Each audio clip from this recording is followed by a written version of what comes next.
ಮುಖಂಡ್ರೆ, ಈಗಾಗಲೇ ಏನು ಸೌಜನ್ಯ ನಮ್ಮ ತಂಗಿ ಮತ್ತು ಮಗಳ ಸಮವಾಗಿರ್ತಕ್ಕಂಥ ಸೌಜನ್ಯ ಪರವಾಗಿ ಅತ್ಯಾಚಾರದ ಏನು ಖಂಡಿಸಿ ಮಾತಾಡಿದ ಮಹಿಳಾ ಮುಖಂಡರು, ಅವರಿಗೆ ನಾನು ನನ್ನ ಸಂಘಟನೆ ವತಿಯಿಂದ ಅಭಿನಂದನೆಗಳನ್ನ ಸಲ್ಲಿಸ್ತಾ ಅವರಿಗೆ ಕೂಡ ಬೆಂಬಲ ಕೊಡ್ತಾ, ಇವತ್ತು ಏನು ಧರ್ಮಸ್ಥಳದ ಉಜಿರೆಯಲ್ಲಿ 17 ವರ್ಷದ ಕಾಲೇಜಿನ ವಿದ್ಯಾರ್ಥಿಯಾಗಿರ್ತಕ್ಕಂಥ ಸೌಜನ್ಯ ಏನು 2012ರಲ್ಲಿ ಏನು ಅತ್ಯಾಚಾರ ಆಯ್ತು, ಇದು ಕರ್ನಾಟಕ ಇಡೀ ದೇಶ ತಲೆ ತೆಗ್ಗಿಸುವಂತ ಇವತ್ತು ಅತ್ಯಾಚಾರ ಮಾಡಿದರೆ, ಅತ್ಯಾಚಾರ ಹೆಂಗಂದ್ರೆ ಒಬ್ಬ ಪ್ರಾಣಿಯೂ ಕೂಡ ಮಾಡದ ರೀತಿ ಕ್ರೂರಿ ಮೃಗದ ಈ ರಾಕ್ಷಸ ಮೃಗದಲ್ಲಿ ಅತ್ಯಾಚಾರ ಮಾಡಿ ಕೊಲೆ ಮಾಡಿದರೆ, ಅಂತವರಿಗೆ ಇವತ್ತು ನಮ್ಮ ಪೊಲೀಸ್ ವ್ಯವಸ್ಥೆ, ನಮ್ಮ ರಾಜಕೀಯ ವ್ಯವಸ್ಥೆ, ನಮ್ಮ ಎಲ್ಲರೂ ಕೂಡ ಅವ್ರಿಗೆ ಬೆಂಬಲ ಕೊಟ್ಟು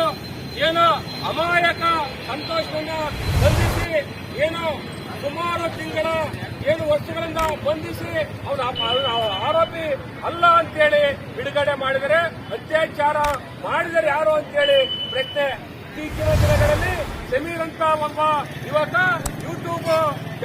ಯೂಟ್ಯೂಬ್ನಲ್ಲಿ ಅವನ ಸತ್ಯವನ್ನ ಹೊರಗಿದ ಮೇಲೆ ಇವರಿಗೆ ಬೆಂಕಿ ಬಿದ್ದಿದೆ, ಇವರಿಗೆ ಕಾರ್ಪಿಡಿ ಹಾಕಿದಂಗಾಗಿದೆ.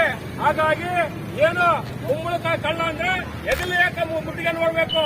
ಈಗ ಅವನು ಅತ್ಯಾಚಾರ ಮಾಡಿಲ್ಲ ಅಂದ್ರೆ ಅವನ ಮನೆಗೆ ಎಲ್ಲರೂ ಸುಮ್ಮನಿರ್ತಲ್ಲ, ಹಂಗಿರ್ಬೇಕು. ಇವ್ರ ಕೋರ್ಟ್ಗೆ ಹೋಗ್ಬೇಕು, ಹೋರಾಟ ಯಾಕೆ ಮಾಡ್ಕೊಳ್ಳೋದಕ್ಕೇನು? ಏನು ಇವ್ರಪ್ಪಂದ ಇದು? ಏನು ಸಂವಿಧಾನ ಇವ್ರಪ್ಪಂದ? ದೇಶ ಇವ್ರಪ್ಪಂದ?